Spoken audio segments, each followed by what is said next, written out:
அதிமுகவின் வேட்பாளர் பட்டியலை அறிவித்தார் எடப்பாடி. நண்பர்களே, அதிமுக தொண்டர்களாக இருந்தீங்க அப்படின்னா மறக்காம நம்ம சேனலை சப்ஸ்கிரைப் பண்ணிட்டு இந்த வீடியோக்கு ஒரு லைக் பண்ணிருங்க.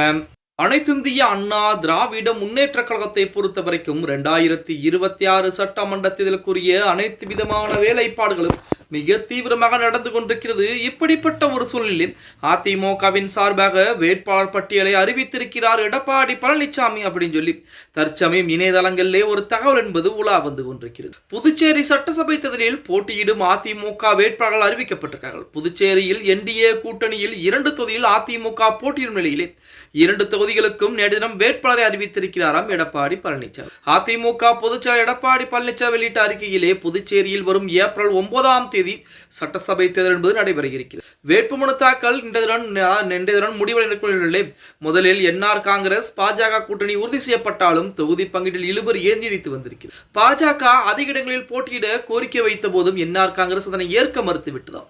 மேலும் அதிக தொகுதியில் நாங்களே போட்டியிடுவோம் என்றும் இந்த கூட்டணியில் வேறு கட்சிகள் இணைக்க கூடாது என்று நிபந்தனை வைத்திருக்கிறது என்ஆர் காங்கிரஸ். நீண்ட இழுபறிக்கு பிறகு 2026 சட்டமன்றத்தில் மொத்தமுள்ள 30 தொகுதிகளில் என்ஆர் காங்கிரஸ் கட்சிக்கு 16 தொகுதியிலும் பாஜகவுக்கு 10 தொகுதியிலும் ஒதுக்கீடு செய்யப்பட்டிருக்கு.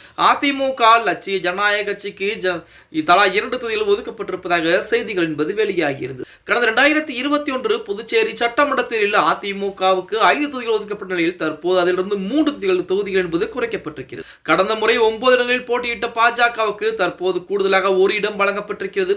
1974, 77, 78 என 2 முறை புதுச்சேரியை ஆண்ட அதிமுக இந்த முறை வெறும் 2 தொகுதியில் மட்டுமே போட்டியிடுவது கட்சியினரை சற்று அதிர்ச்சி அடைய வைத்திருக்கிறது அப்படின்னே கூட சொல்லலாம். புதுச்சேரி சட்டமன்றத்தில் அதிமுக தொகுதிகளில் 2 தொகுதிகளில் போட்டியிடும் என அறிவிக்கப்பட்ட நிலையிலே உப்பளம் மற்றும் உருளையன்பேட்டை ஆகிய தொகுதிகளில் போட்டியிடும் என தெரிவிக்கப்பட்டிருக்கிறது. கூட்டணி தர்மம் காரணமாக 2 தொகுதிகளில் போட்டியிடுவதாக புதுச்சேரி மாநில அதிமுக செயலாளர் அன்பழகன் கூறியிருந்தார். இந்த நிலையில் புதுச்சேரி சட்டசபை தேர்தலில் போட்டியிடும் அதிமுக வேட்பாளர் அறிவிக்கப்பட்ட நிலையிலே உப்பளம் தொகுதியில் புதுச்சேரி மாநில செயலாளர் கூடிய அன்பழகன், உருளையன்பேட்டை தொகுதியில் புதுச்சேரி மாநில முன்னாள் துணை செயலாளர் கூடிய காந்தி ஆகியோர் போட்டியிடுவார்கள் என அதிமுக பொதுச்செயலர் எடப்பாடி பழனிசாமி அறிவிப்பை கொடுத்திருக்கிறார். ஏற்கனவே புதுச்சேரி சட்டசபை தேர்தலில் 10 தொகுதிகளுக்கான பாஜக வேட்பாளர் அறிவிக்கப்பட்டு மண்ணடிப்பட்டி தொகுதியில் நமச்சிவாயம் போட்டியிட இருக்கிறாராம். முதலியார்பேட்டை தொகுதியில் ஜான்குமார், மணவேலி தொகுதியில் ஏப்பலமார் செல்வம், அதேபோல் திருநள்ளார் தொகுதியில் ராஜசேகரன், உசுடு தொகுதியில் தீபாயந்தன், அதே போல இன்னும் இருக்கக்கூடிய தொகுதியில் பாஜக வேட்பாளர்கள் அறிவிக்கப்பட்டிருப்பதாக செய்திகள் என்பது வெளியாகிக் கொண்டிருக்கிறது அப்படின்னே கூட சொல்லலாம். இதில் என்ன அப்படின்னா அதிமுகவிற்கு குறைந்தது 2 தொகுதிகளில் மட்டுமே போட்டியிடுவதுதான் அதிமுகவிற்கு மிகப்பெரிய ஒரு அதிர்ச்சி அளிக்கக்கூடிய வகையாக அதிமுக இருக்கக்கூடிய ஆதரவாளர்கள் புறம் பார்த்துக்கிட்டு இருக்காங்க அப்படின்னே கூட சொல்லலாம். எடப்பாடியை பொறுத்த வரைக்கும் தமிழகத்திலே தான் நாம் அதிகப்படியாக வெற்றியை குவிக்க வேண்டும் என்ற எண்ணத்தில் அதற்குரிய வேலைப்பாடுகளையும் பார்த்து கொண்டிருக்கிறாராம். ஓகே கைஸ், வீடியோ பிடிச்சிருந்தா மறக்காம லைக் பண்ணுங்க. நம்ம போடக்கூடிய வீடியோ பத்தின கருத்துக்களை கீழே மறக்காம கமெண்ட் பாக்ஸ்ல பதிவு நண்பா.